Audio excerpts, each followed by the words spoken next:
Eleanor Wilson sat quietly in her austere nursing home room, hands trembling slightly as she opened the worn leather ledger hidden in her pillowcase.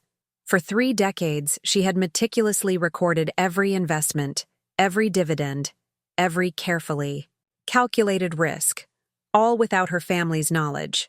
Her son Robert had orchestrated this care plan with practiced concern, his eyes never quite meeting hers as he signed the papers. The family home, her sanctuary for 50 years, was being temporarily managed while she received necessary care. Eleanor's lips curved into a knowing smile as she traced the final figure in her ledger: $8 million. Assets that legally belonged to her alone. What happens when a son's betrayal meets a mother's 30 years of silent preparation? Before we jump back in, tell us where you're tuning in from, and if this story touches you, make sure you're subscribed, because tomorrow, I've saved something extra special for you. Eleanor's Victorian home stood as a testament to her life's careful planning. A sturdy 3-bedroom with wraparound porch on Maple Street, where neighbors still knew each other's names. At 78, she moved with deliberate precision through her morning routine. Coffee at 6, garden tending by 7, books balanced by 9. Her silver hair remained neatly styled in a practical bob, her clothes pressed and coordinated, her mind as sharp as the pencil she used for her daily crossword. 15 years a widow, Eleanor had transformed her dining room into a command center.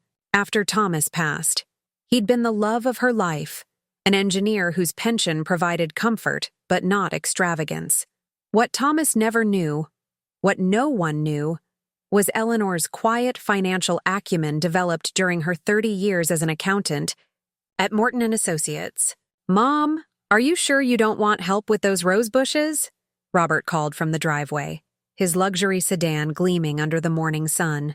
At 49, her only child had his father's height and her own calculating eyes, though his calculations lately seemed focused squarely on her property. "I've been managing these roses since before you could tie your shoes, Robert," Eleanor replied, carefully setting her pruning shears in their designated place. "Martha's granddaughter helps me with the heavy work now." Robert's expression tightened. "You shouldn't be paying neighborhood kids when I could hire professionals. Caitlin does beautiful work and she's saving for college." "Not everything needs professionals, dear." Eleanor patted soil from her gardening gloves, noting how Robert's gaze swept assessingly across the property's mature trees and well-maintained exterior. Inside, Eleanor offered tea in the kitchen while Robert deposited a bag of groceries he'd brought, items she hadn't requested and wouldn't use. His visits had increased from monthly to weekly in recent months, each one featuring some new concern about her living situation. "I spoke with Dr. Miller yesterday," Robert mentioned casually, stirring honey into his tea. "He says at your age, you should be having quarterly checkups, not annual." Eleanor added the comment to her mental tally. Medical concerns, 17 references in the past 6 visits. Safety issues, 23. Financial management worries, 31 and counting. "Dr. Miller has been my physician for 20 years. Robert, if he wanted to see me quarterly, he'd tell me directly." She smiled placidly. "How's Diane? I haven't seen her in weeks." The mention of his wife caused a momentary tightening around Robert's eyes. Busy with her volunteer work. You know, how she gets, Eleanor did know.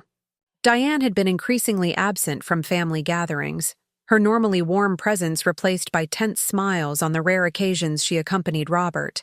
Something was fracturing in their marriage, something Robert thought his mother hadn't noticed. After Robert left with promises to return soon, Eleanor locked her front door and moved to the study.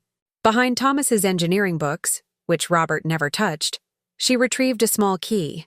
This opened the false bottom of her jewelry box, revealing a USB drive updated monthly with her financial records. Eleanor had started small after Thomas died. A widowhood that arrived earlier than expected had left her with an awareness of life's fragility and a determination to secure her future. The first investment had been modest, $5,000 in a tech startup a client had mentioned. When that returned $20,000, she'd reinvested, establishing offshore accounts and diversified holdings managed through discreet banking relationships. Not that she needed the money, particularly. Her pension and Thomas's covered her modest needs. This had been about something else. Independence, security, perhaps even the quiet thrill of success in a realm where women of her generation were often dismissed. A knock at the door interrupted her thoughts. Through the peephole, she recognized Melissa's copper curls, Robert's daughter, and the one true joy in Eleanor's life. Grandma! Melissa embraced her with genuine warmth. At 26, she carried none of her father's calculating nature, instead inheriting Diane's compassion and Eleanor's pragmatism. I brought muffins from that bakery you love. They settled in the sunroom, Melissa chattering about her nursing studies while Eleanor noted how her granddaughter's eyes occasionally drifted to the garden with concern. Dad says you're having trouble keeping up with the house, Melissa finally mentioned, hesitation clear in her voice. Does he now? Eleanor kept her tone neutral. And what do you think, having seen me today? Melissa studied her grandmother carefully. I think you're exactly as you've always been. More put together than most people half your age. She paused. Dad's been weird lately, Grandma. He and Mom barely talk, and he's on his phone constantly with people he won't name. Eleanor nodded, filing away this confirmation of her suspicions. Marriages go through phases, dear. I'm sure they'll sort it out. Later, after Melissa left, Eleanor received a call from Martha, her neighbor of 30 years. Ellie, I didn't want to worry you, but I saw Robert at Wilson Realty yesterday, deep in conversation with Tim Jenkins. They were looking at papers and pointing at something that seemed to upset Robert. Eleanor thanked her friend calmly, then sat in her favorite chair, connecting threads. Wilson Realty specialized in high-end property sales. Tim Jenkins handled zoning issues for development projects. Robert's construction business had been struggling since the economic downturn 3 years ago. The pattern was becoming clear, confirmed by his increasingly frequent comments. This neighborhood has really changed, Mom. These old houses require so much maintenance. Have you considered how much easier life would be in a managed community? That evening, Eleanor opened her laptop and checked her investment portfolio. Nearly $8 million now, accumulated through decades of disciplined strategy. Not a penny touched, not a word spoken about it to anyone. She'd always intended this money as a surprise legacy for Robert and Melissa after she was gone. Now, she wasn't so sure. The next morning, she opened her safe and reviewed her will, power of attorney, and healthcare directives. Everything was in order, but a new thought had formed during the night. Eleanor reached for her phone and dialed a number not used in years. Judith? It's Eleanor Wilson. I wonder if we might have lunch next week. There are some legal matters I'd like to discuss. Hypothetically, of course. As she hung up, Eleanor gazed at the family photo on her mantel. Thomas, herself, Robert as a child, all smiling on a beach vacation years ago. She touched her late husband's face gently. I always told you I could take care of myself, Thomas, she whispered. I think it's time to prove it. The doorbell rang precisely at 10 on Tuesday morning. Eleanor opened it to find Robert standing beside a silver-haired man carrying a medical bag. Mom, this is Dr. Winters. I've asked him to do a quick wellness check. Robert's tone was light, but his hand firmly guided the doctor forward. I don't recall scheduling an appointment, Eleanor said, not moving from the doorway. Just a courtesy visit. Robert's concerned about some memory issues you've been having. Dr. Winters smiled with practiced sympathy. Memory issues? Eleanor repeated, looking directly at her son. The burned pot last month? The missed lunch with the Hendersons? Robert's expression conveyed gentle worry for anyone watching. Let's just make sure everything's okay. Eleanor recognized the strategic maneuver, but allowed them entry. Whatever game Robert was playing, understanding it was her best defense. In the living room, Dr. Winters conducted a series of assessments. The questions started reasonably. Date, president, simple arithmetic, but gradually shifted. Do you live alone, Mrs. Wilson? Yes. And who handles your finances? I do. All of them? Bills, investments, property taxes? Everything, doctor. I was an accountant for 30 years. Dr. Winters made a note. And your medication management? I take a blood pressure pill daily. and occasional ibuprofen for gardening aches. More notes. Any falls in the past year? None. Mrs. Wilson seems to believe that. Robert interjected from his position by the window. But I found her on the kitchen floor last month. Eleanor's head snapped toward him. That never happened. See what I mean, Doctor? These memory gaps are concerning. Dr. Winters nodded sympathetically. Mrs. Wilson, would you mind getting me a glass of water? When Eleanor returned, she caught the tail end of a whispered conversation. Facility options that would provide appropriate supervision. Legal. Considerations if she refuses? The men fell silent as she entered. 20 minutes later, Dr. Winters departed with promises to be in touch with recommendations. What exactly are you doing, Robert? Eleanor demanded once they were alone. Being a responsible son. Mom, I've noticed things you haven't. It's my job to make sure you're safe. By inventing falls that never happened? Robert's expression hardened slightly before recovering. This is exactly the problem. You don't remember, and that's scary for all of us. That evening, Martha called. Eleanor, Robert was at Green Valley Assisted Living yesterday. My niece works in admissions there. Thank you, Martha. Eleanor's voice remained steady despite her racing heart. The following Sunday, Robert orchestrated a family dinner. Eleanor noted Diane's unusual quietness and Melissa's confusion as Robert described. Concerning incidents. Grandma seems fine to me, Melissa interjected. You don't see her daily, Robert countered.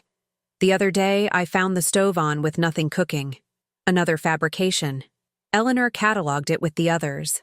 After dinner, searching for her reading glasses, Eleanor discovered her desk had been rearranged. The household files, insurance, property deed, financial statements, showed subtle signs of examination. A quiet check confirmed her suspicions. Robert had been searching for financial documents.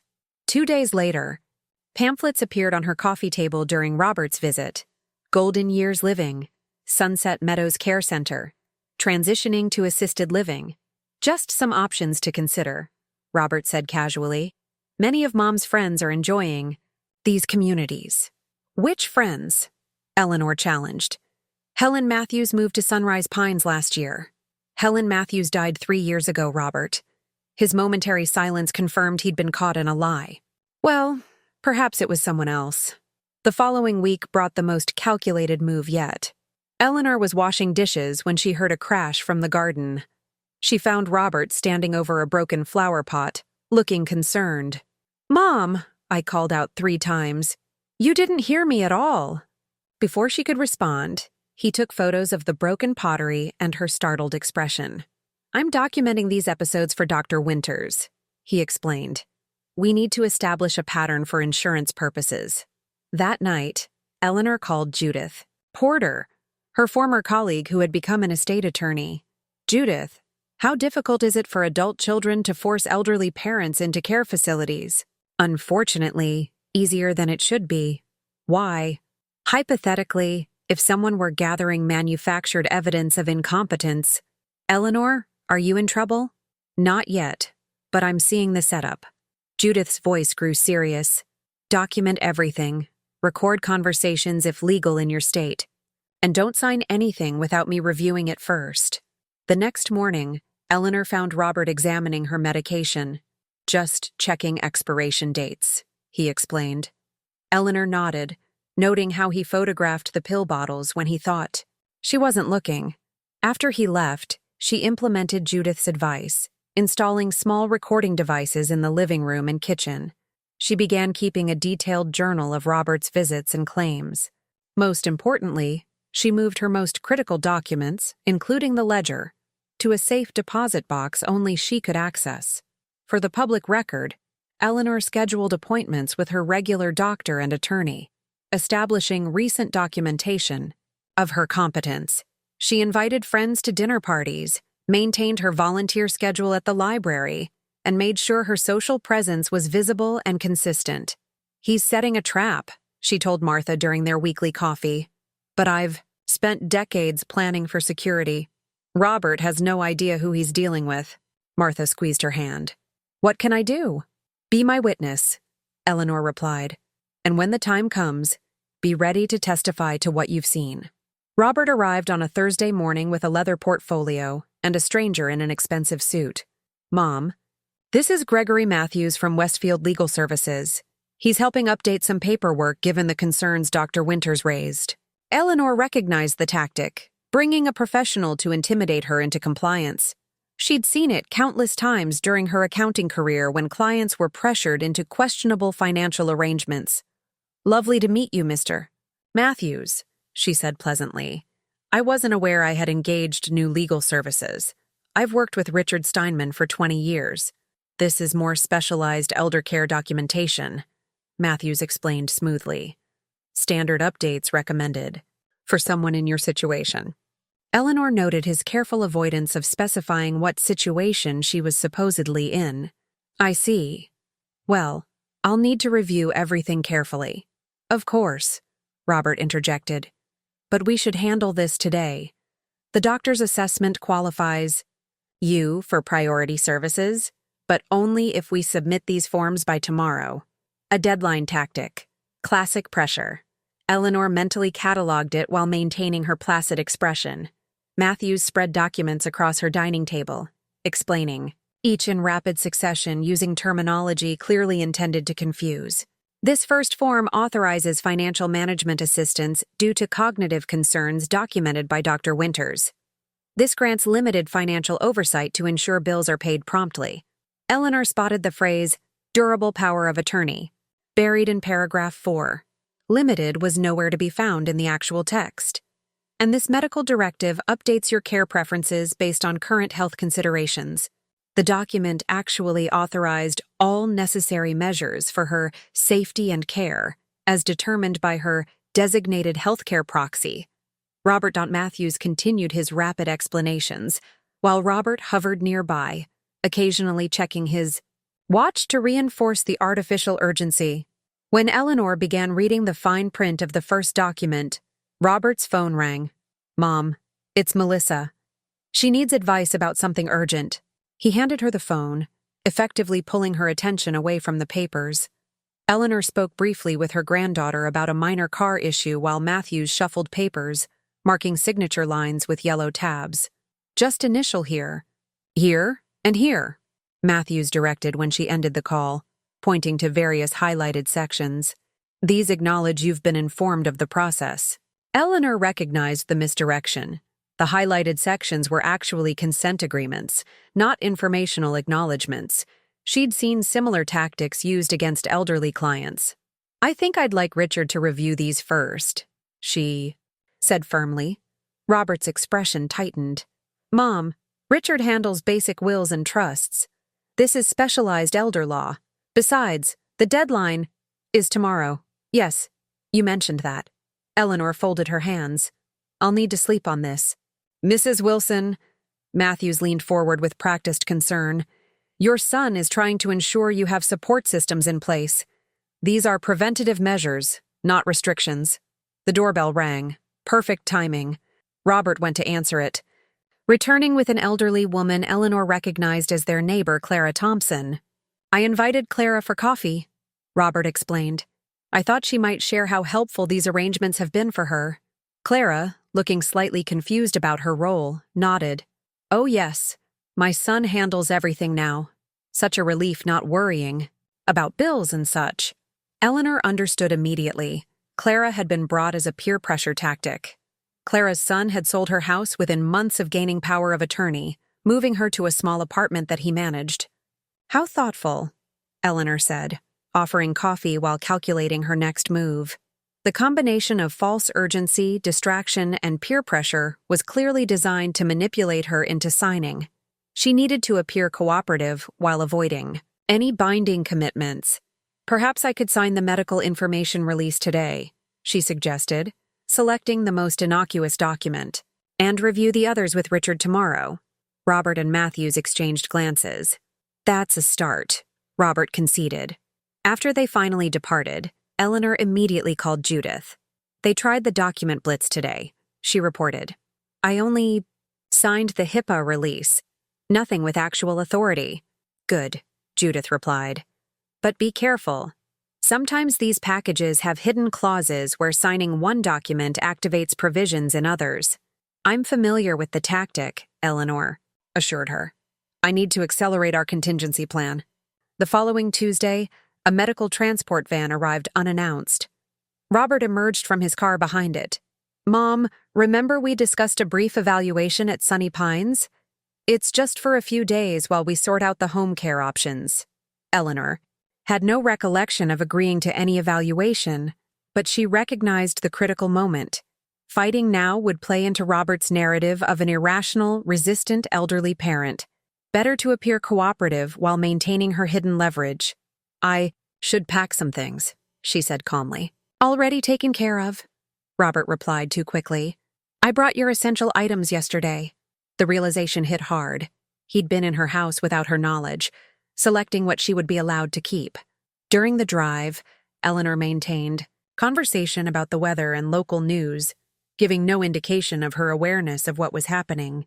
The transport attendant seemed relieved by her cooperation, having clearly expected resistance. Sunny Pines Assisted Living Center featured manicured gardens and a lobby decorated in soothing pastels. A pleasant facade for what Eleanor recognized as a controlled environment. The admission process revealed Robert had already completed most of the paperwork. Just a temporary stay for evaluation and respite care, the intake coordinator explained, her practiced smile not reaching her eyes. Within an hour, Eleanor found herself in a small room with generic furnishings, a hospital-style bed, and a shared bathroom. The personal items Robert had packed were minimal: basic clothing, a few toiletries, and a single framed photo. What Robert didn't know was that Eleanor had prepared for this possibility. The ledger and key financial documents were secured inside a hollowed-out Bible she'd placed in her pillowcase before leaving. Her most important asset, knowledge, couldn't be packed or unpacked. That evening, Robert visited briefly. Everything will be easier now, Mom. The house is being managed, and you can focus on your health. How long is this evaluation? Eleanor asked directly. Robert's eyes shifted away. We'll take it day by day. The doctors will make recommendations. After he left, Eleanor sat on the edge of the unfamiliar bed, opened her Bible, and removed her ledger. $8 million in assets that Robert had no knowledge of. Her 3 decades of financial independence secured through accounts he couldn't access. Checkmate isn't declared in the first move, Robert, she whispered to the empty room. The game has barely begun. Eleanor's first full day at Sunny Pines began with a 6 a.m. wake-up call, a cheerful aide named Tanya pulling. Open curtains with practiced efficiency. Rise and shine, Mrs. Wilson. Breakfast is at 7 sharp, and we need to get you bathed and dressed. I've been bathing myself for 78 years, Eleanor replied evenly. I'll continue to do so. Tanya's smile never wavered. Facility policy requires assistance for new residents during the adjustment period. It's for safety documentation. Eleanor recognized the implied threat. Resistance would be noted in her file. She submitted to the indignity of supervised bathing, while memorizing the aide's routines and cataloging details about the facility's operations. At breakfast, residents sat at assigned tables in a cafeteria of institutional beige. Food arrived, on compartmentalized trays regardless of residents' capabilities. The same soft, bland offerings for everyone from the alert to the severely impaired. You must be the new arrival, said an elegant silver-haired woman at Eleanor's table. I'm Harriet Blackwell, 3 months into my temporary stay that my daughter assures me will end any day now. Eleanor Wilson. My son has similar assurances. About my evaluation period. Harriet's knowing smile conveyed volumes. My colonial on Oakwood Drive is currently being prepared for my return. Meanwhile, my grandson has moved into it to maintain the property. After breakfast came medication management. A nurse dispensing pills in paper cups, watching to ensure consumption. Eleanor noted how residents were treated with the same sing-song tone used for small children. Morning meds, Eleanor. Let's take these with some water, shall we? What are they? Eleanor asked, examining the unfamiliar pills. Just what Dr. Winters prescribed for your adjustment period. A mild sedative for anxiety and something for blood pressure. Eleanor had never taken anxiety medication in her life. "I'm not anxious, and my regular doctor handles my blood pressure medication." The nurse's expression hardened slightly. "Dr. Winters is your physician of record now. These medications are required according to your care plan." Eleanor recognized. Another decision point. Direct resistance would be documented as combative behavior. Instead, she placed the pills in her mouth, took a sip of water, and discreetly removed them when the nurse turned to the next resident. The morning activity was cognitive enrichment. Adults with advanced degrees and decades of professional experience coloring simple pictures, while an aide praised their color choices. Eleanor participated quietly, observing which staff members treated residents with genuine respect versus condescension. One nurse, an older woman named Jenkins, caught Eleanor's eye. Unlike the others, she addressed residents as equals, knocked before entering rooms, and seemed genuinely troubled by certain care protocols. During personal time, 30 minutes when residents could return to their rooms, Eleanor met her roommate, a frail woman named Ruth who rarely spoke but watched everything with sharp eyes. "They drug the difficult ones," Ruth whispered suddenly as Eleanor organized her few belongings. "If you complain too much, your anxiety gets worse, and the medication gets stronger." Eleanor nodded her understanding. "Thank you for the warning." "You're different," Ruth observed. "You're still planning." Before Eleanor could respond, an aide appeared to escort Ruth to physical therapy. The afternoon brought Eleanor's first family phone privileges, a supervised 10-minute call on the facility's landline. "Grandma, Dad said you're just getting checked out at some fancy place. Are you okay?" Melissa's concern was evident, even through the monitored call. "I'm perfectly fine, dear. Just a temporary evaluation." Eleanor chose her words carefully, aware of the aide hovering nearby. "Perhaps you could bring my blue cardigan when you visit, the one in the cedar chest." The sweater didn't exist, but the cedar chest contained documents Melissa could access. Evidence of Eleanor's competence and Robert's machinations. "Of course, Grandma. I'll come tomorrow after my shift." Later, during computer skills, where residents could use closely monitored facility computers, Eleanor volunteered immediately. While apparently learning basic email functions, she quickly accessed one of her investment accounts, confirming her assets remained secure and sending a coded message to her financial advisor about potential account freezes. Dinner brought another opportunity to assess the facility's population. Eleanor estimated that roughly a third of residents had significant cognitive impairments requiring care. Another third showed physical limitations but mental clarity. The final third, like herself, and Harriet, appeared to have no obvious need for institutional living. "Family convenience cases," Harriet murmured, following Eleanor's gaze. "Easier to warehouse us than deal with our opinions and independence." That evening, Nurse Jenkins came to check Eleanor's blood pressure. "You're not taking the sedatives," she stated quietly. Not a question. Eleanor met her eyes steadily. "I have no medical need for them." Jenkins glanced toward the door. "I've been here 15 years. I can spot the difference between residents who need care and those who've been parked here for other reasons." She lowered her voice further. "Your intake paperwork has inconsistencies. The medical assessment doesn't match your presentation. Are you reporting this observation?" Eleanor asked. "I've learned to be careful about questioning family decisions," Jenkins replied. "But I document what I actually observe, regardless of what the intake forms claim." She straightened. "Official records will show I administered your evening medication. How your body processes it is beyond my control." After lights out, Eleanor retrieved her ledger from its hiding place. By her small reading light, she began making calculations. Robert clearly believed he had successfully contained her, unaware that her most powerful resources, her mind and her hidden assets, remained completely under her control. "The problem with underestimating women of my generation," she whispered to herself, "is that we've spent decades being underestimated. We're quite used to working around it." Eleanor's methodical approach to her confinement began to yield results by her second week at Sunny Pines.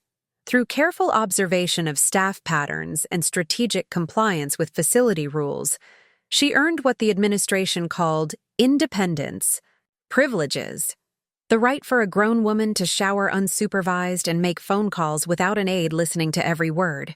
Your adjustment has been remarkable, Dr. Peterson, the facility's staff physician, noted during her evaluation. Blood pressure excellent. Cognitive assessment scores exceptional. I've always adapted quickly, Eleanor replied with a carefully measured smile.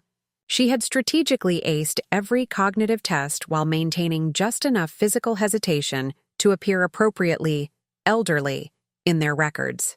The moment the doctor left, Eleanor retrieved her hidden notebook where she'd been documenting daily observations, staff rotations, which nurses could be trusted, which residents had similar stories of family concerns that had landed them in Sunny Pines. Melissa's visit that afternoon provided the first piece of Eleanor's emerging counteroffensive.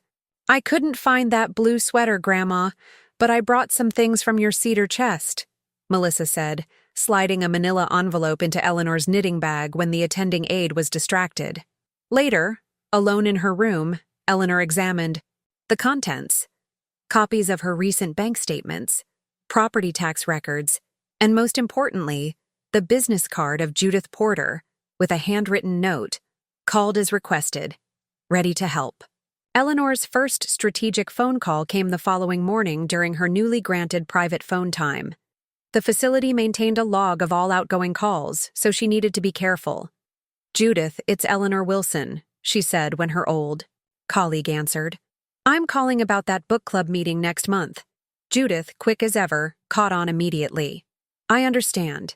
Is this a monitored call? Yes, they keep a log of all calls for safety purposes, Eleanor replied pleasantly.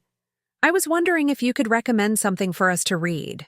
I hear guardianship challenges in modern elder law is quite illuminating, Judith responded. Eleanor, are you able to meet in person? As your former colleague, I could visit without raising suspicions. That would be lovely. Tuesday is best. Fewer activities scheduled. With the first legal contact established, Eleanor focused on building allies within Sunny Pines. Nurse Jenkins proved invaluable, discreetly providing copies of Eleanor's care, plan, and daily observation notes that contradicted the medical assessment Robert had used to place her there. Your chart shows you were admitted for increasing cognitive decline and self-care deficits, Jenkins told her during a blood pressure check. Yet my daily observations note, patient demonstrates consistent orientation, excellent memory, and complete independence in all activities of daily living. That discrepancy could be important, Eleanor remarked. Jenkins nodded.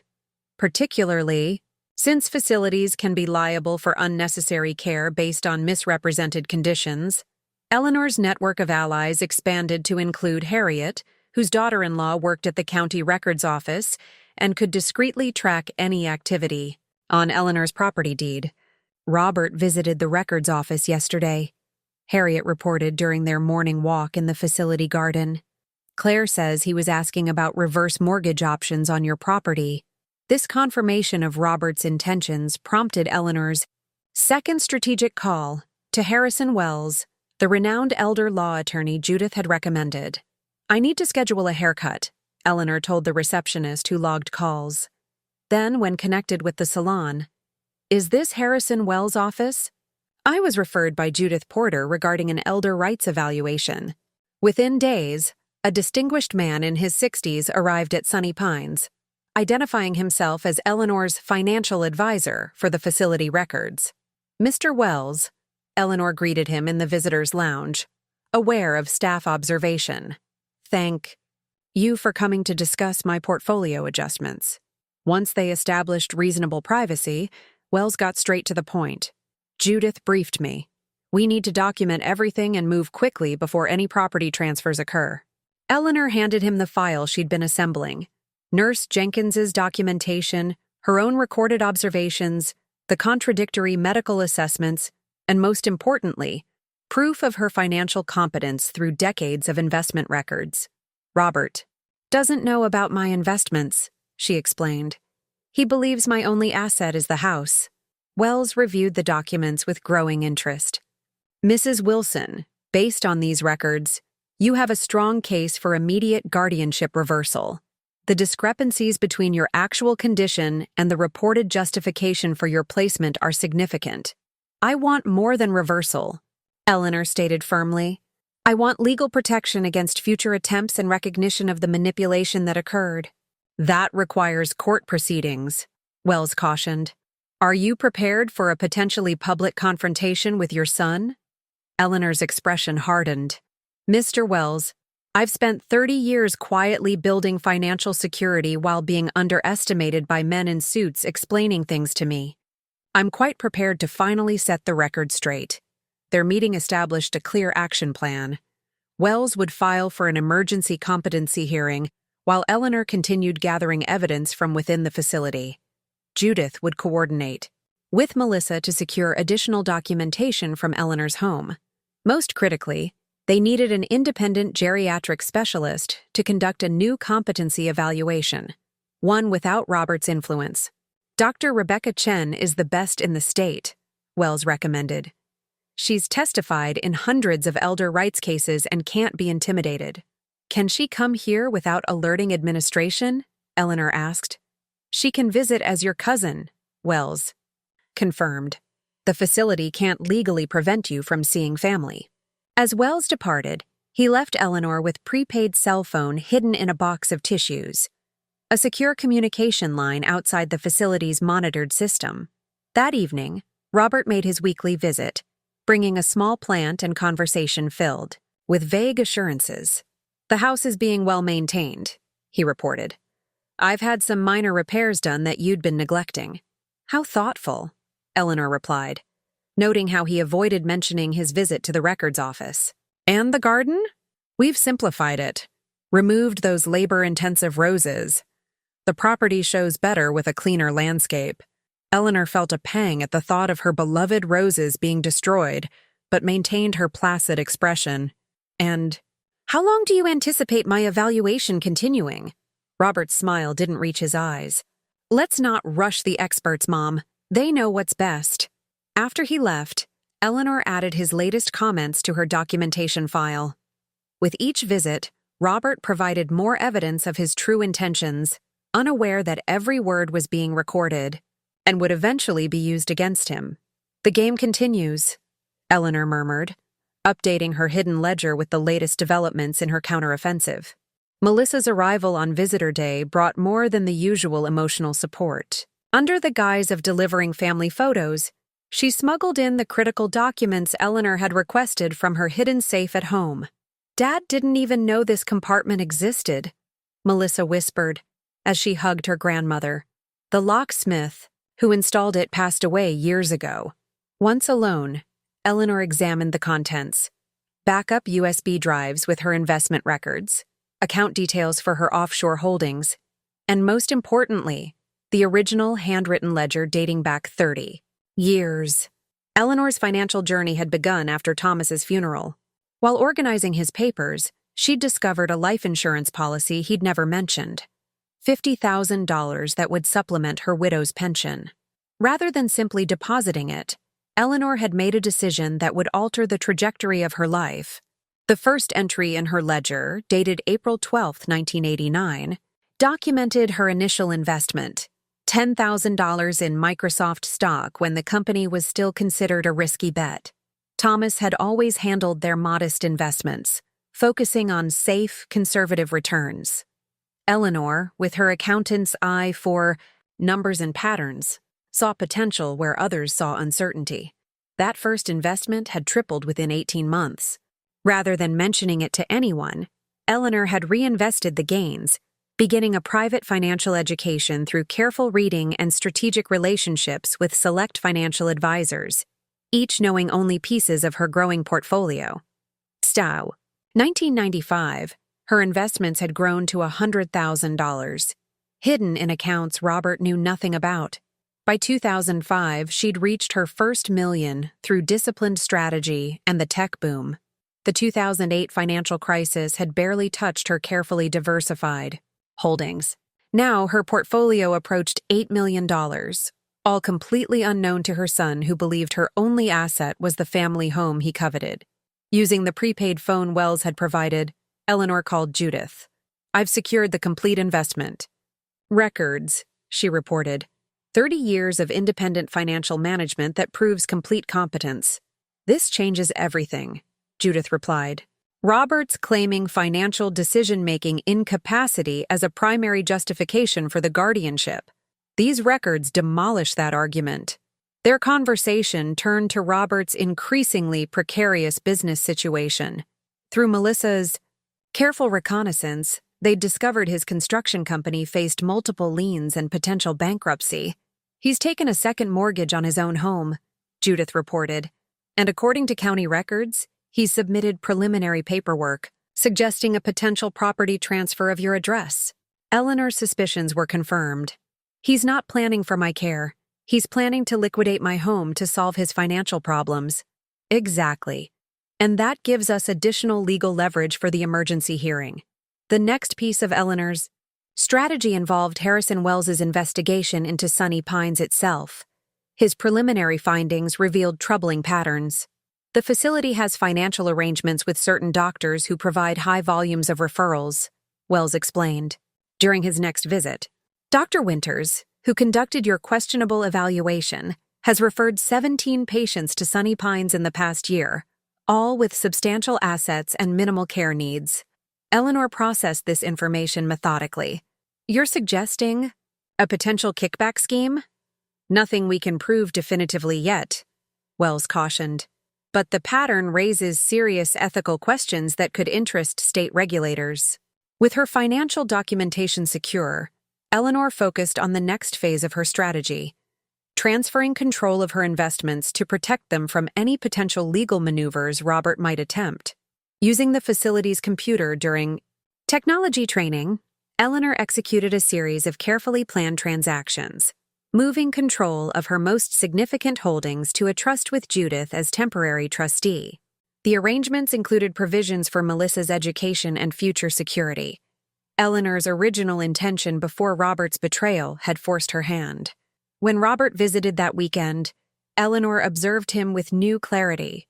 His designer, watch and custom suit projected success, but she noted the subtle signs of financial strain, the slight fraying at his shirt cuff, the tension around his eyes when discussing business. "The house renovations are coming along nicely," he mentioned casually. "I've had some appraisers look at it, just for insurance purposes, of course." "Of course," Eleanor replied mildly. "And your business? Still having supply chain issues?" A flicker of surprise crossed Robert's face at her awareness of his company's struggles. "Just temporary challenges. Nothing serious." "Financial difficulties can be so stressful," Eleanor commented. "I remember when your father and I faced tight times. We always believed in honest communication about money." Robert shifted uncomfortably. "The market fluctuates. It's normal in construction." "Indeed. Though taking out loans against someone else's property is rarely the solution." His head snapped up. "What are you talking about?" Eleanor maintained her placid expression. "Just a general observation about financial ethics, dear." After Robert departed, visibly unsettled, Eleanor updated her documentation. His reaction had confirmed what Harriet's daughter-in-law had discovered. Robert had indeed been exploring options to leverage her home against loans for his business. That evening, Dr. Chen arrived for the independent competency evaluation, posing as Eleanor's cousin. Over 2 hours, she conducted comprehensive cognitive, functional, and psychological assessments. "Mrs. Wilson," she concluded, "based on my evaluation, you demonstrate cognitive function in the superior range for any age group, excellent executive processing, and no indication whatsoever of decision-making impairment." "Will your assessment hold up in court?" Eleanor asked directly. "Absolutely. I've testified in over 200 elder rights cases. Your son's claims about your capacity have no medical basis whatsoever." With the independent evaluation complete, Wells moved to schedule the emergency hearing. The court date was set for the following month, sooner than expected due to the compelling evidence of potential financial exploitation. Eleanor's final Preparation involved meeting with her assembled legal team in Sunny Pine's private dining room, reserved for Mrs. Wilson's birthday celebration. Instead of cake, the table held legal documents, timeline evidence, and strategy discussions. "We have everything we need," Wells confirmed. Financial records proving competence, medical evaluations contradicting the placement justification, and documentation of Robert's apparent financial motives. Eleanor reviewed the assembled evidence with the meticulous attention to detail that had built her secret fortune. "After 3 decades of careful planning," she said quietly, "it's time to reveal exactly what I'm capable of." Harrison Wells arrived for his 3rd visit to Sunny Pines carrying a leather briefcase and the confident demeanor that had made him legendary in elder law circles. The facility director, suddenly attentive to Eleanor's financial advisor, once his luxury car was spotted in the parking lot, offered the private family meeting room without prompting.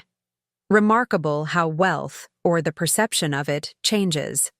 "How people treat you," Eleanor observed as they settled into the room's surprisingly comfortable chairs. "A fact you've clearly leveraged to your advantage," Wells replied with admiration. "I've reviewed your complete financial history. Your investment strategy shows sophisticated understanding that would challenge most professional money managers." Eleanor smiled slightly. Being underestimated has its advantages. No one questions an elderly widow making small, careful investments over decades. Wells opened his briefcase, revealing a formal engagement letter on heavy cream stationery. "This makes our relationship official. By signing, you're retaining my firm for comprehensive elder rights representation." The document represented more than legal services. It was Eleanor's declaration of war against her son's machinations. She signed with steady hands, her signature as firm and clear as it had been on her first investment paperwork 30 years earlier. "Now," Wells continued, "we've assembled a specialized team. Judith will manage the financial evidence. Dr. Chen's independent evaluation provides our medical counterargument. I'll handle overall strategy and courtroom proceedings." "What? About Sunny Pines? Can they block my court appearance?" "Not legally. The hearing notice gives you the right to attend, regardless of facility rules. However, they could create logistical obstacles, sudden medical appointments, or administrative delays." Eleanor nodded thoughtfully. "Nurse Jenkins will help navigate any internal resistance. She's been documenting the discrepancies between my actual condition and my admission paperwork." "Excellent. We'll also need character witnesses from your community, people who can testify to your independence and capabilities before placement. Martha from next door has known me 30 years. My investment advisor, James Thompson, has managed portions of my portfolio for 2 decades. And Reverend Clark from my church can speak to my continued community involvement." Wells made notes, impressed by Eleanor's methodical approach. The most powerful testimony might come from family members. Would Melissa be willing to testify against her father? The question presented the most painful aspect of Eleanor's strategy. Supporting her case meant Melissa would have to publicly contradict Robert, potentially fracturing their relationship permanently. "I've discussed it with her," Eleanor said quietly. "She understands what her father has done and is prepared to testify to the truth, difficult as that will be." Their planning was interrupted by a knock. Nurse Jenkins entered with her medication cart, providing cover for their meeting. "Mrs. Wilson's afternoon medication," she announced for the benefit of anyone listening, then lowered her voice. "The director has been asking questions about your frequent legal visitor. Robert called this morning concerned about outside influences on his mother." "He's monitoring my visitors?" Eleanor asked. "Apparently. He's also requested daily updates on your activities and phone usage." Wells and Eleanor exchanged glances. "He's getting nervous," Wells observed after Jenkins departed, "likely sensing something's happening beyond his control." "Which makes timing critical," Eleanor replied. "The longer we wait, the more opportunity. He has to establish further control or accelerate his plans for my house," Wells agreed, pulling out his phone to make an immediate call to the court clerk. Using his considerable influence, he secured an expedited hearing date, just 2 weeks away instead of the standard month-long wait. With the date set, the final critical component was Eleanor's independent competency evaluation with psychiatrist, Dr. Rebecca Chen. Though Robert had engineered the original assessment that placed Eleanor in Sunny Pines, he held no legal authority to prevent additional medical opinions. Dr. Chen arrived the following day, a sharp-eyed woman in her 50s, with credentials from Harvard Medical School and 30 years' experience in geriatric psychiatry. Her evaluation was comprehensive: cognitive testing, functional assessment, and an extensive interview about Eleanor's financial knowledge. Mrs. Wilson, Dr. Chen concluded after 2 hours, your cognitive function is exceptional for any age. Your financial literacy demonstrates sophisticated understanding and judgment. There is absolutely no medical justification for restricted decision-making capacity. Will you testify to that assessment? Eleanor asked, without hesitation. I've seen hundreds of cases like yours. Capable seniors placed in care facilities through manipulated evaluations when family members have financial motives. Your case is particularly egregious given your clear competence. With the medical evidence secured, Wells filed the emergency petition with the court, attaching Dr. Chen's detailed report directly contradicting the assessment Robert had used.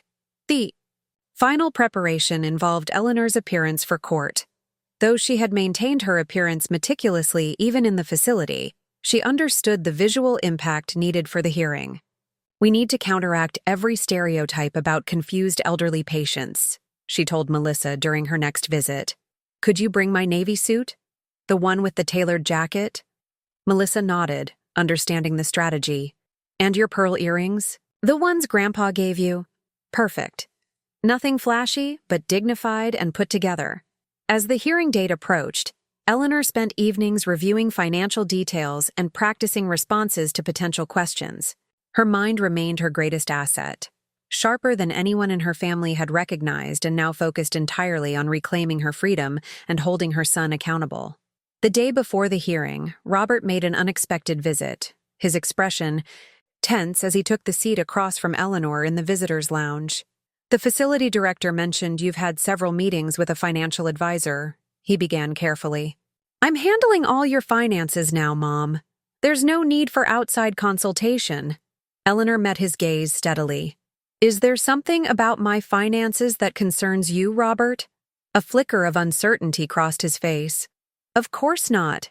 I'm just protecting you from potential exploitation. Elderly people are often targets. How ironic, Eleanor replied quietly, allowing just enough edge into her voice to make him shift uncomfortably. I've been thinking a lot about protection lately, and who truly needs it. Robert Wilson stood in his mother's meticulously maintained living room, now partially emptied of personal items as he guided potential buyers through the property. The couple, young professionals with designer clothes and eager expressions, admired the crown molding and hardwood floors his mother had preserved for decades. The neighborhood has appreciated significantly in recent years, Robert explained, projecting confident expertise. This property hasn't been updated since the 1990s, which is reflected in the asking price. With some modern renovations, you could easily increase the value by 30%. And the seller is motivated? The husband asked, using the real estate euphemism for desperate. My mother has permanently transitioned to assisted living, Robert replied smoothly. She's eager to simplify her affairs, which presents a unique opportunity for buyers ready to move quickly. His phone vibrated in his pocket. The third call. From his business partner in 2 hours. Robert ignored it, continuing the rehearsed selling points about the home's potential and character. What he didn't mention was that without this sale, his construction company would collapse within weeks. 3 consecutive failed development projects had drained their capital reserves. Suppliers were demanding payment, subcontractors were threatening liens, and the bank had declined their request for additional financing. His partner was panicking, but Robert had a solution. His mother's house, conservatively worth $650,000 in the current market, would solve their immediate cash crisis. After the potential buyers departed with promises to think it over, Robert finally returned his partner's call. Ferguson is threatening to pull out of the riverfront project unless we pay the outstanding balance by Friday, his partner said without preamble. That's $240,000 we don't have. I'm handling it, Robert replied tersely. The house showing went well today. We need guaranteed funds, not potential offers. The bank called again about the equipment loan. I said I'm handling it, Robert snapped, the pressure making his usual smooth demeanor crack. The guardianship gives me authority to liquidate my mother's assets for her care. We'll have the money by next week. As he ended the call, a courier arrived with a certified envelope. Robert signed for it absently, assuming it was yet another demand for payment.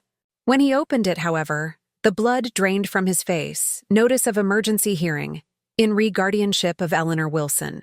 The legal document detailed a challenge to his guardianship, scheduled for hearing in just 10 days.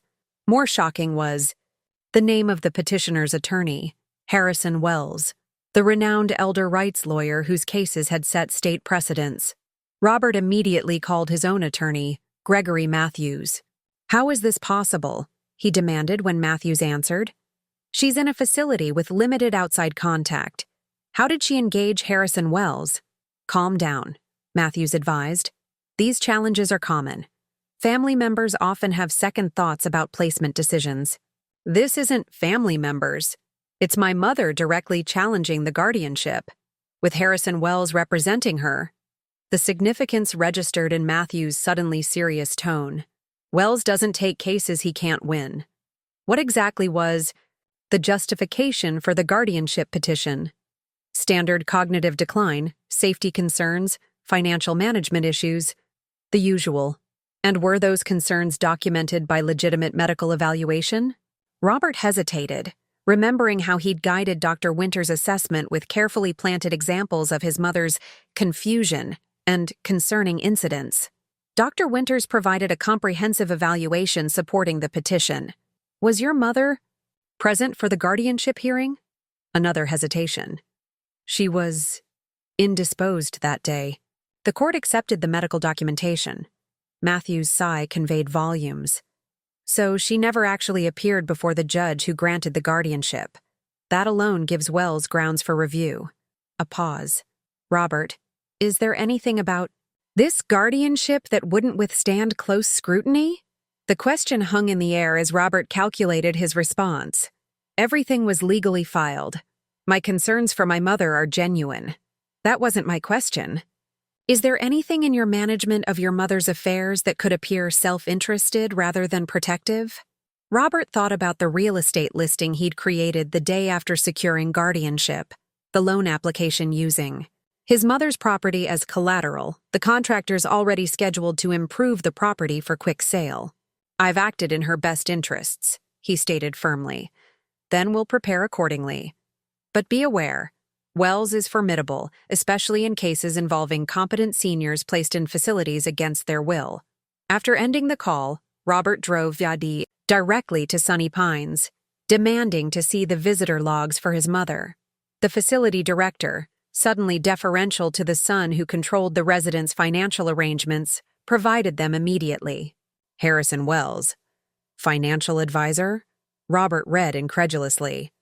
Who authorized these visits? Your mother requested them.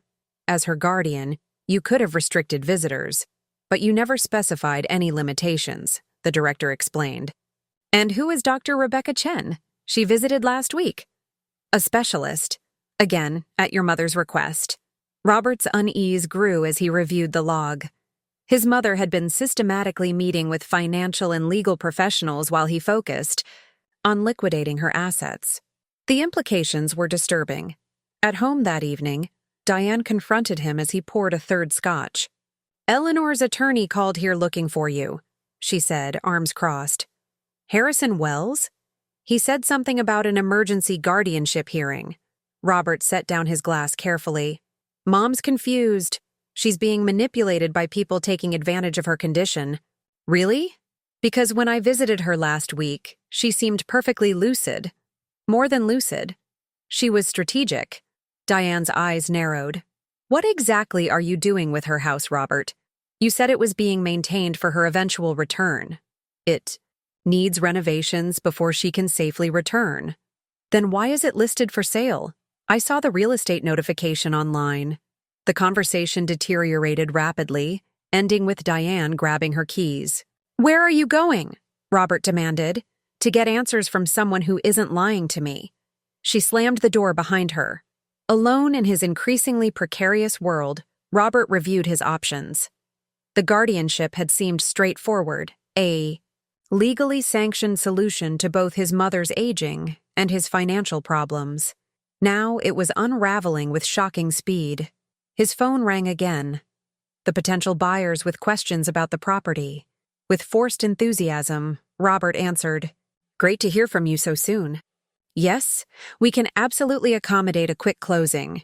As he spoke, he opened his laptop to check the courthouse records and discovered another document had been filed that afternoon.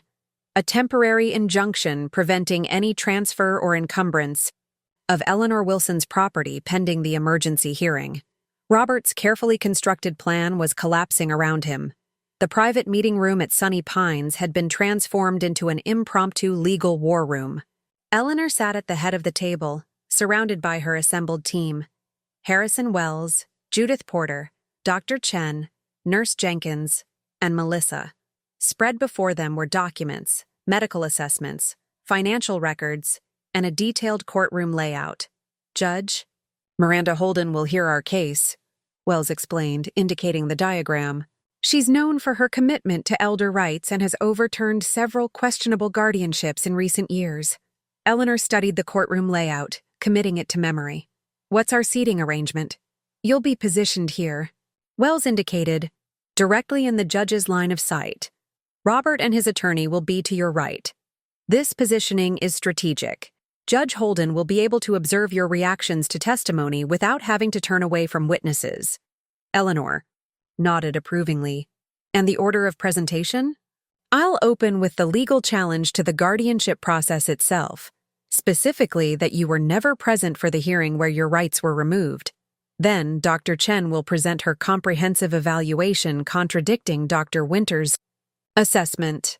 Dr. Chen interjected, "I've prepared side-by-side comparisons of my findings versus the original evaluation. The discrepancies are striking and suggest either gross incompetence or deliberate misrepresentation. Nurse Jenkins will then testify to your daily functioning within the facility," Wells continued. Jenkins nodded firmly. "My documentation shows Mrs. Wilson has required no assistance with activities of daily living, has perfect medication management when allowed to self-administer, and has demonstrated superior cognitive function compared to staff on several occasions.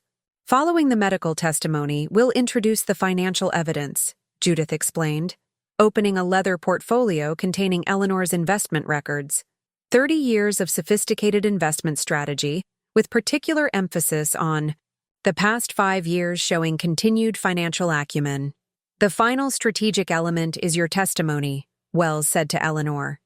"You'll need to demonstrate not just competence, but the kind of sharp clarity that makes the guardianship appear absurd on its face." Eleanor's expression remained calm, but determination flashed in her eyes. "I've been preparing for this moment since the day Robert brought that manipulated doctor to my home. I'm ready." Melissa, who had been quietly taking notes, looked up. "What about my testimony? Where does that fit?" Wells's expression softened slightly.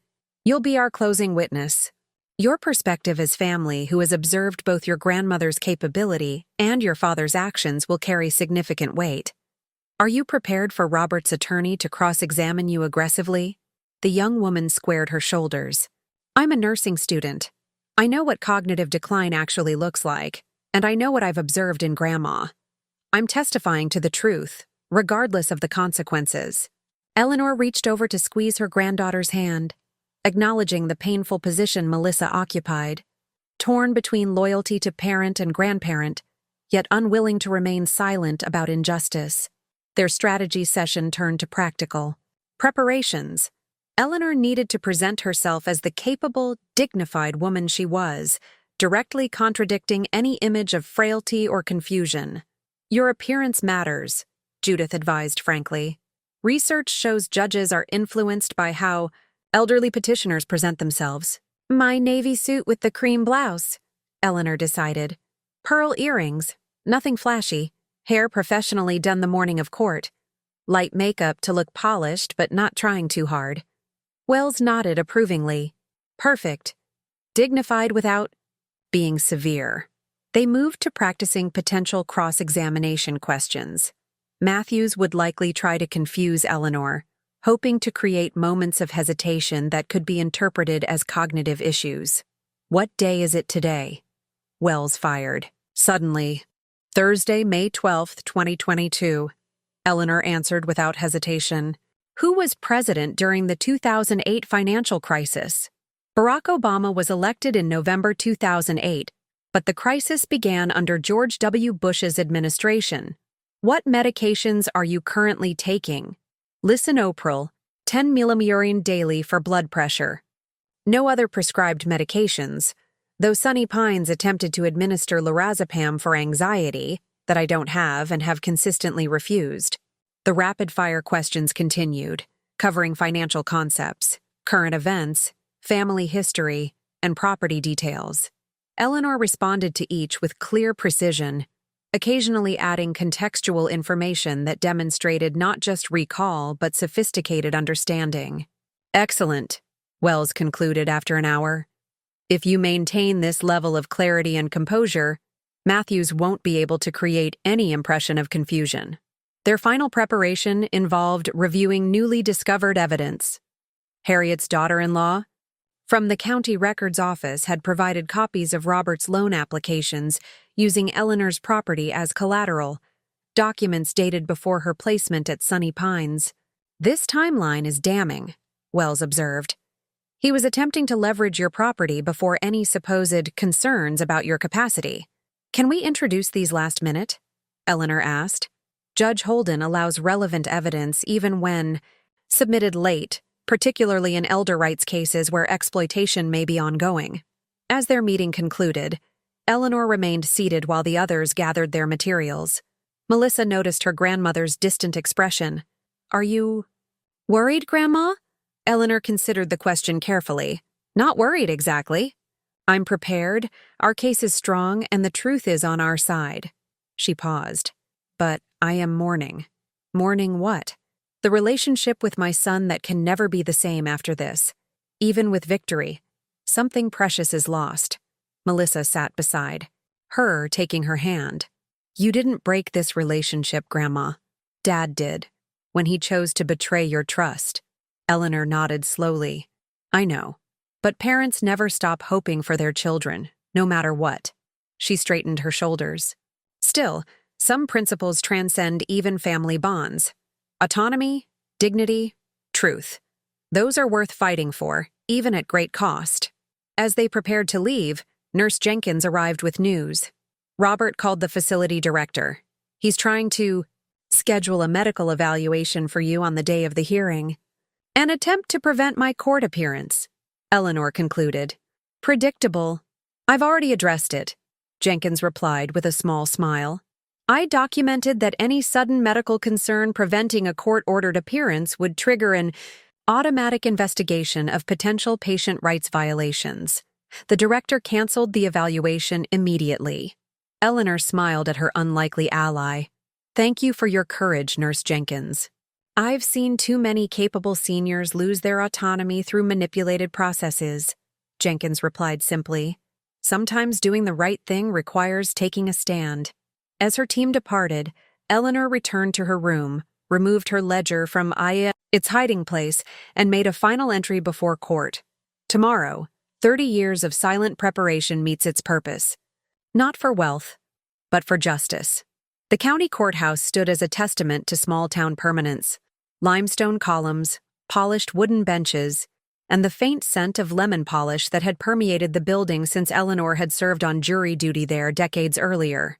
She entered with her legal team, her navy suit impeccably pressed, her silver hair arranged in a classic bob, and her spine straight as a judge's gavel. Judge Miranda Holden's courtroom was already buzzing with quiet activity. Eleanor noted Robert and his attorney, Gregory Matthews, huddled in intense conversation at the respondents' table. Robert's normally confident posture appeared strained, his expensive suit unable to mask the tension in his shoulders. "Remember?" Wells murmured as they took their seats. "Judge Holden has reviewed our petition and the supporting documentation. She's aware of the fundamental issues before we begin." Eleanor nodded, her expression serene despite the gravity of the moment. This wasn't merely about regaining her freedom. It was about establishing the truth after months of calculated manipulation. Robert glanced over, his eyes widening slightly at Eleanor's composed appearance. She had arrived not as a confused nursing home resident, but as the sharp, capable woman she had always been. Their eyes met briefly before he looked away, his jaw tightening. At precisely 9 o'clock, the bailiff called the court to order and Judge Holden entered, a formidable woman in her 60s with silver-streaked dark hair and penetrating brown eyes that missed nothing. Her reputation for fierce protection of elder rights had made her both respected and feared in guardianship cases. "This is an emergency hearing regarding the guardianship of Eleanor Wilson," Judge Holden began, her voice clear and authoritative. "I've reviewed the petition challenging the current guardianship arrangement as well as the original guardianship determination." Her gaze moved between the parties. "Given the serious nature of these allegations, I've expedited this hearing. Matthews, O's first. Your Honor, this petition is unnecessary. My client has acted in his mother's best interests, following proper medical advice regarding her declining condition." Wells countered immediately. "Your Honor, Mrs. Wilson was never present at the hearing where her rights were removed. The medical assessment used to justify her placement contains significant misrepresentations that we are prepared to demonstrate through expert testimony today." Judge Holden's attention shifted to Eleanor. "Mrs. Wilson, are you prepared to speak on your own behalf today?" "I am, Your Honor," Eleanor replied clearly, her voice steady and assured. The judge nodded approvingly at Eleanor's evident clarity. "Then let's proceed. Mr. Matthews, as the current guardianship is being challenged, the burden falls to you to demonstrate its necessity and appropriateness." Matthews approached the podium with practiced confidence. "Your Honor, Robert Wilson sought guardianship of his mother only after observing concerning patterns of cognitive decline and self-care deficits. As documented by Dr. James Winters, Mrs. Wilson demonstrated significant memory impairment, confusion regarding financial matters, and inability to maintain safe living conditions. His opening statement painted a picture of a devoted son concerned solely with his mother's well-being, a narrative Eleanor observed with outward calm and inward indignation. Mr. Wilson acted promptly to ensure his mother received appropriate care in a safe environment, Matthews continued. The guardianship has enabled him to manage her affairs responsibly while she receives necessary support at Sunny Pines Assisted Living. As Matthews returned to his seat, Wells rose with measured determination. "Your Honor, the evidence will show that Eleanor Wilson is not only fully competent, but has been subjected to a calculated effort to deprive her of autonomy for financial gain," he began. "Mrs. Wilson, a retired accountant with a distinguished 30-year career, has managed complex investments independently since her husband's death 15 years ago." Wells methodically outlined the case they would present: the contradictory medical assessments, Eleanor's documented financial acumen, the timeline revealing Robert's attempts to leverage her property before any concerns about her capacity, and the testimony of multiple witnesses to her continued competence. "Most troublingly, Your Honor," Wells concluded, "Mrs. Wilson was placed in an assisted living facility through a guardianship proceeding she was never informed of, much less allowed to attend. This fundamental breach of due process alone warrants immediate termination of the current arrangement." Judge Holden nodded thoughtfully. "Let's proceed with evidence. Call your first witness, Mr. Wells." The petitioner calls Dr. Rebecca Chen. Dr. Chen approached the witness stand with professional confidence. After establishing her credentials, Harvard Medical School, 30 years specializing in geriatric psychiatry, over 200 court appearances as an expert witness, she turned to her evaluation of Eleanor. "I conducted a comprehensive assessment of Mrs. Wilson, including standard cognitive testing, executive function evaluation, and observation of daily living skills," Dr. Chen testified. "Mrs. Wilson scored in the superior range on all cognitive measures, Not merely adequate for her age, but exceptional for any age group. Matthews objected immediately. My concerns about Mom were genuine. Were they? Let's examine your actions immediately following her placement. Wells produced the real estate listing Robert had created. This listing for your mother's property was created the day after her admission to Sunny Pines, complete with interior photographs taken while she was being transported to the facility. The listing describes the property as ripe for development and notes its potential for immediate renovation or replacement. The courtroom remained silent as Wells presented phone records showing Robert's calls to developers and potential buyers in the weeks before Eleanor's placement, calls that contradicted his claim of preparing the house for her potential return. Most damning was the loan application. Robert had submitted using Eleanor's property as collateral to rescue his failing business, dated 3 days after gaining guardianship. As cross-examination continued, Robert's responses grew increasingly defensive and contradictory. When confronted with the comprehensive evidence of his financial motivations, he finally abandoned the concerned son narrative. "You don't understand the pressure I was under," he snapped, his composed demeanor finally cracking. The business was about to collapse. 30 employees would lose their jobs. Mom's house was just sitting there, an underutilized asset she didn't even need anymore at her age. The admission hung in the air, its naked calculations stunning the courtroom into silence. Judge Holden leaned forward. "Mr. Wilson, are you testifying that your mother's placement was motivated by your business needs rather than her care requirements?" Robert seemed to suddenly realize the implications of his outburst. "No, that's not what I meant. Her care was always the priority. The business situation was a separate consideration, but the damage was done." His momentary honesty had revealed the truth that all the carefully constructed documentation had pointed toward. Eleanor had been placed in Sunny Pines not for care she needed, but for access to property she owned. After 2 days of testimony, Judge Miranda Holden called for a brief recess before delivering her ruling. The courtroom remained nearly full, the case having attracted attention from elder rights advocates, local attorneys, and community members who knew Eleanor. Eleanor sat quietly beside Wells, her posture as straight as it had been throughout the proceedings. The evidence had unfolded exactly as they had prepared, each witness and document contributing to the comprehensive dismantling of Robert's guardianship claims. Robert conferred tensely with Matthews at the respondents' table, their whispered exchange punctuated by Robert's agitated gestures. The facade of concerned son had crumbled entirely under cross-examination, replaced by the transparent desperation of a man facing both financial ruin and public exposure of his manipulation. When Judge Holden returned to the bench, the courtroom fell silent. "Having reviewed all testimony and evidence in this matter," she began, her voice carrying the measured authority that had made her renowned in guardianship cases, "I find the petitioner's case overwhelmingly compelling. The evidence demonstrates that Eleanor Wilson has at no point exhibited the cognitive or functional deficits that would justify guardianship." The judge continued with a detailed assessment of the evidence, addressing each element methodically. The medical evaluation used to establish guardianship has been thoroughly contradicted by multiple subsequent assessments, including the court's own observation of Mrs. Wilson's clear competence during these proceedings. She turned her attention directly to Robert.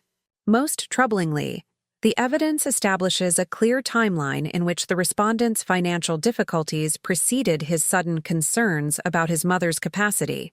The documentary evidence of attempts to liquidate Mrs. Wilson's property immediately following her placement cannot be reconciled with the claim of protective motives. Judge Holden's expression grew stern. "This court takes an extremely dim view of guardianship proceedings initiated for financial advantage rather than genuine protection. Such actions exploit the very legal protections designed to safeguard vulnerable individuals." Her ruling followed with unambiguous clarity. "The guardianship of Eleanor Wilson is hereby terminated, effective immediately. All legal rights, property control, and decision-making authority are restored to Mrs. Wilson without qualification or restriction." Eleanor closed her eyes briefly, the simple act of regaining her legal personhood washing over her with profound relief. Beside her, Wells nodded in satisfaction as Judge Holden continued. Furthermore, the court orders the immediate release of Mrs. Wilson from Sunny Pines Assisted Living, with all personal property to be returned within 24 hours. The judge paused, reviewing additional notes. Given the evidence of attempted financial exploitation, Robert Wilson is ordered to provide a complete accounting of all actions taken regarding Eleanor Wilson's property and finances during the guardianship period. The final element of the ruling addressed the broader implications of the case. The court further orders Robert Wilson to pay all legal costs associated with these proceedings, as well as Mrs. Wilson's expenses at Sunny Pines, which the evidence clearly establishes was an unnecessary placement. Judge Holden fixed Robert with a particularly severe look.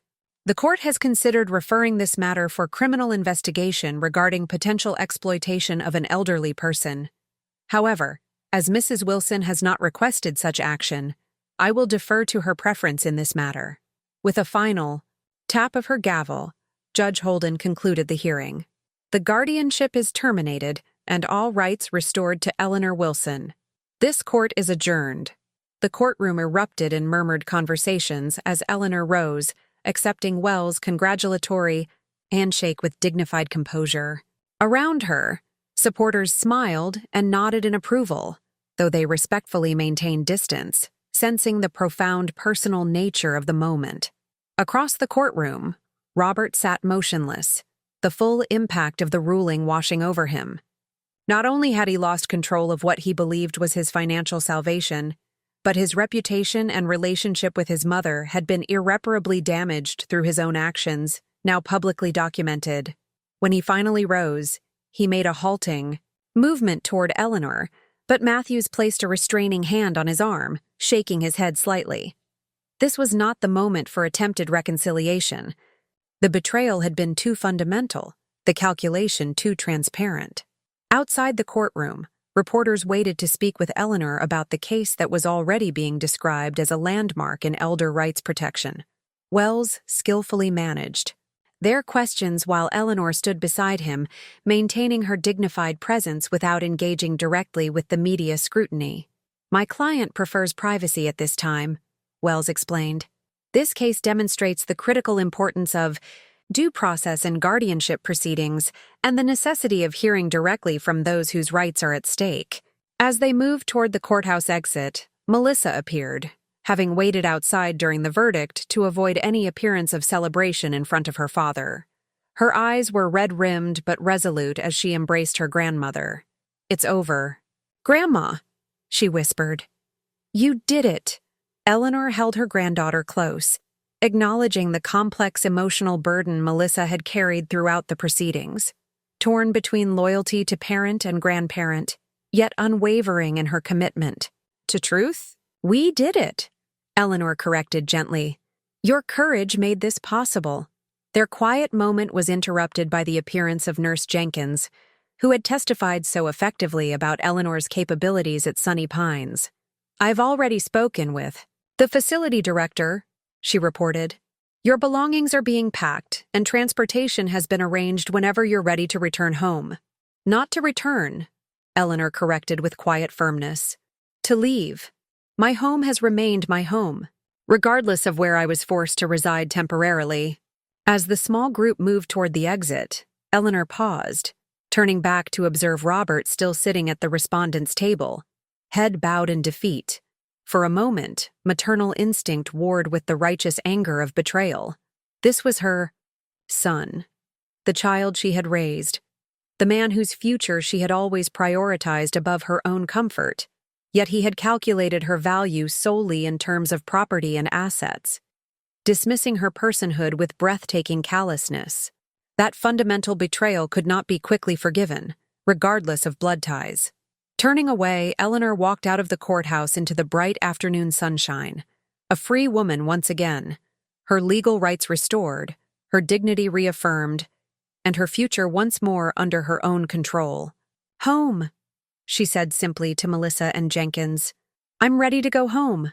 Eleanor stood on her front porch, house keys in hand, absorbing the sight of her home with fresh appreciation. After 6 months of institutional living, the Victorian's familiar, Lines and weathered charm represented not just shelter, but the restoration of her rightful place in the world. "Ready?"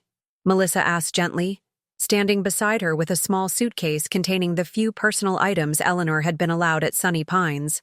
"More than ready," Eleanor replied, inserting the key with deliberate motion. The door swung open to reveal a home partially transformed. Robert's preparations for selling the property were immediately evident. Walls stripped of family photographs, furniture rearranged to maximize showing appeal rather than comfort, her beloved antique desk replaced with a generic console table. "He really was planning to sell immediately," Melissa murmured, taking in the staged appearance. Eleanor moved through the rooms methodically, cataloging changes with the same precision she'd applied to investment assessments for decades.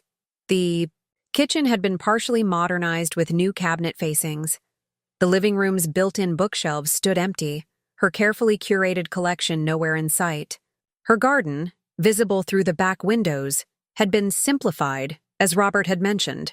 Her prize roses completely removed, replaced with generic low-maintenance shrubs. "We'll restore everything," Melissa assured her, seeing the shadow cross Eleanor's face at the garden's transformation. "Some things can't be restored," Eleanor replied quietly. "Those roses were 30 years old, grown from cuttings your grandfather gave me on our anniversary." She straightened her shoulders. "But we'll plant new ones. Different, but perhaps equally meaningful." Judith arrived with the first delivery of Eleanor's belongings that had been placed in storage, boxes containing the personal items Robert had deemed unnecessary for her temporary stay at Sunny Pines. "The movers will bring the furniture tomorrow," Judith explained. "I've hired a company specializing in estate restoration to help reorganize everything." As they sorted through boxes, the doorbell rang. Melissa answered to find Harriet Blackwell, Eleanor's ally from Sunny Pines, standing on the porch with a small suitcase. "I hope the invitation still stands," Harriet said hesitantly. "The facility director was quite displeased with my testimony and has made it clear my temporary evaluation has become permanent." "Of course it stands." Eleanor welcomed her, recognizing a kindred spirit who had risked her own comfort to support the truth. "The guest room is yours for as long as you need while you sort out your next steps." By evening, a steady stream of neighbors and friends had arrived, each bringing some small offering for Eleanor's homecoming. Martha with freshly baked bread, Reverend Clark with flowers from the church garden, community members with casseroles and welcome home cards. The impromptu gathering filled the half-empty house with warmth and conversation, a living testament to the community connections Robert had dismissed as irrelevant to his mother's well-being. As the gathering wound down, an unexpected visitor arrived. Diane stood awkwardly at the door, tension evident in her rigid posture. "May I come in?" she asked, her voice barely audible. Eleanor gestured her inside, leading her to the relative privacy of the kitchen while others continued conversations. In the living room, "Robert doesn't know I'm here," Diane began, twisting her wedding ring nervously. "Things have been difficult since the hearing." "I imagine they have," Eleanor replied neutrally, neither offering easy absolution nor expressing vindictive satisfaction. "I didn't know the full extent of his plans," Diane continued. "I knew he was concerned about your living alone, but I never imagined—" She trailed off, the betrayal still too raw for articulation. "Did you suspect?" Eleanor asked directly, needing honesty rather than comfortable evasions. Diane nodded slowly. "Not at first. But when he began discussing renovations before you'd even settled at Sunny Pines, I started questioning his timeline. When I found the real estate listing, I knew something was deeply wrong. Yet you testified against him," Eleanor observed. "That couldn't have been easy." "It wasn't," Diane admitted. "But watching him systematically dismantle your independence while lying to me about his intentions, I couldn't be complicit in that, no matter our marriage." The acknowledgement hung between them. Not quite forgiveness, but recognition of Diane's own painful position, caught between loyalty to husband and moral clarity. "What happens now?" Eleanor asked. "I don't know," Diane replied honestly. "Robert's business is collapsing without the cash infusion he'd counted on from your house. Our marriage may not survive this." She hesitated. "I'm not asking for your sympathy, Eleanor. I just wanted you to know that I never supported what he did, even if I was too slow to recognize it." Eleanor considered her daughter-in-law's position, with the empathy that had always characterized her approach to others' struggles. "Diane, you made the hardest choice possible when you testified to the truth, knowing the cost to your marriage. I respect that enormously." Relief crossed Diane's face at this acknowledgement. "Thank you for seeing me. I wasn't sure you would." After Diane's departure, Eleanor sat in her partially restored living room with Melissa and Harriet. The evening, shadows lengthening across unfamiliar furniture arrangements. "Will you speak to Dad eventually?" Melissa asked carefully. Eleanor considered the question with characteristic thoroughness. Eventually, perhaps. But reconciliation requires acknowledgement of harm and genuine remorse, not just the pragmatic acceptance of consequences. Your father hasn't demonstrated either yet. And if he never does, then I will have lost my son, Eleanor replied simply. But I would rather lose a relationship based on truth than maintain one founded on manipulation and control. As the first night in her reclaimed home drew to a close, Eleanor moved through the rooms, reestablishing her presence in each space. The house felt different, partly because of Robert's alterations, but more fundamentally because she herself had changed. The woman who returned was not the same one who had been taken away months earlier. She had gone into Sunny Pines as a victim of calculated manipulation. She had emerged as a woman who had systematically dismantled that manipulation through intelligence, preparation, and strategic patience, qualities she had always possessed but rarely needed to deploy so directly. In her bedroom, Eleanor placed her leather ledger on the nightstand, no longer hidden, no longer secret. The financial empire she had built would now be openly acknowledged and managed, its purpose evolving from personal security to whatever legacy she chose to create.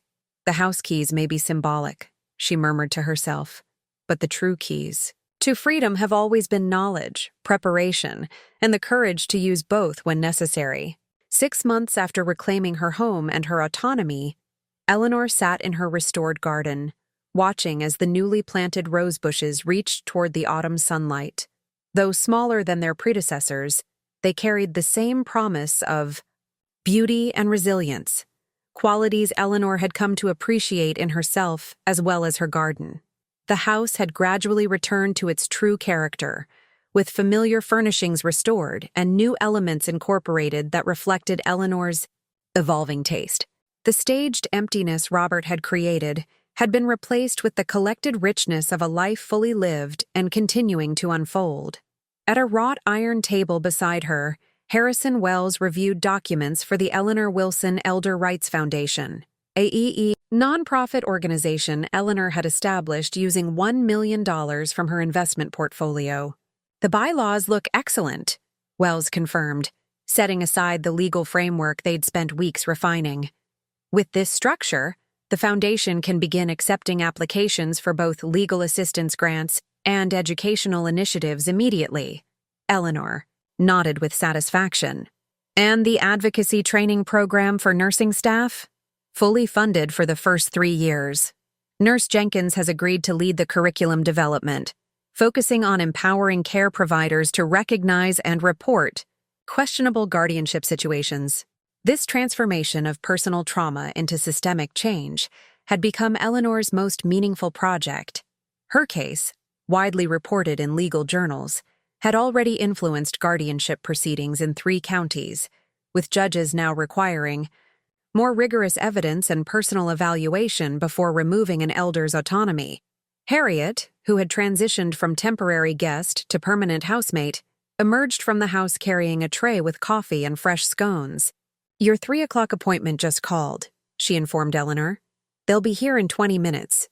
The appointment represented another dimension of Eleanor's evolving legacy, financial mentorship for women over 60. Each week, she hosted small groups in her home, teaching the investment principles that had built her own security. Not just stocks and bonds, she often explained to her students, but the fundamental principles of financial independence. Autonomy requires resources to defend it when necessary. As Wells departed with the foundation documents, Melissa arrived for their weekly dinner, her nursing scrubs exchanged for casual clothes. Their relationship had deepened through shared trauma and recovery, with Eleanor increasingly focused on securing her granddaughter's future. "How are the hospital rotations?" Eleanor inquired as they moved inside. "Challenging, but rewarding," Melissa replied. "The geriatric ward supervisor actually referenced your case during rounds yesterday, as an example of why we should always assess patients directly rather than relying solely on family reports." Their conversation flowed easily as they prepared dinner together, the routine established in the month since Eleanor's return home. Only one subject remained difficult: Robert's ongoing estrangement and gradual steps toward accountability. "Dad asked about you again," Melissa mentioned carefully, as they set the table. "He's completed the financial management course the judge recommended." Eleanor nodded, acknowledging the information without immediate response. Robert's journey back from his betrayal had been halting and complex. His construction business had indeed collapsed, forcing bankruptcy proceedings and a significant downsizing of his lifestyle. The public exposure of his actions had created professional consequences that financial recovery alone couldn't address. "The counseling seems to be helping him recognize the patterns that led to his decisions," Melissa continued. "He mentioned wanting to write you a letter, but isn't sure if you'd read it." "I would read it," Eleanor replied after thoughtful consideration. "Words alone don't rebuild trust, but they can be a beginning." Their conversation was interrupted by the arrival of Eleanor's investment students, 3 women in their 60s and 70s, each bringing notebooks and financial statements for Eleanor's guidance. As they settled in the dining room temporarily, converted to a classroom, Eleanor moved with the confident authority of a woman who had not only managed her own financial empire, but had defended it against attempted appropriation. "Today we're discussing strategic risk assessment," she began, the students leaning forward attentively. "The difference between calculated risk and reckless chance-taking often determines financial outcomes more than any other factor." Later, after her students departed with new assignments and Melissa had returned to her apartment, Eleanor sat at her restored antique desk reviewing the foundation's first quarterly report. Beside it lay an embossed leather portfolio containing the trust documents for Melissa's future security and education. A soft knock at the door revealed Diane, these visits now a cautious monthly routine as she navigated her strained marriage, while maintaining connection with Eleanor. "The divorce papers were delivered today," Diane said without preamble, as Eleanor welcomed her inside. "I've tried for 6 months to rebuild, but Robert still doesn't fully acknowledge the fundamental wrong in what he did. He sees it as a miscalculation rather than a betrayal." Eleanor nodded, understanding the painful conclusion of a 28-year marriage. "You deserve a relationship built on mutual respect, Diane. I'm sorry it's come to this, but I admire your clarity." "Your example gave me courage," Diane admitted. "Watching you fight for your autonomy helped me recognize the slow erosion of my own." After Diane's departure, Eleanor returned to her desk, opening the leather-bound ledger that had documented her financial journey for 30 years. Its final pages now contained different calculations, not of investment returns, but of human connections, community impact, and legacy planning. On a fresh page, Eleanor began writing, her precise handwriting filling the blank space with new intentions. "The true measure of wealth is not what we accumulate, but what we build that outlasts us, not just in assets, but in values demonstrated, wisdom shared, and systems improved."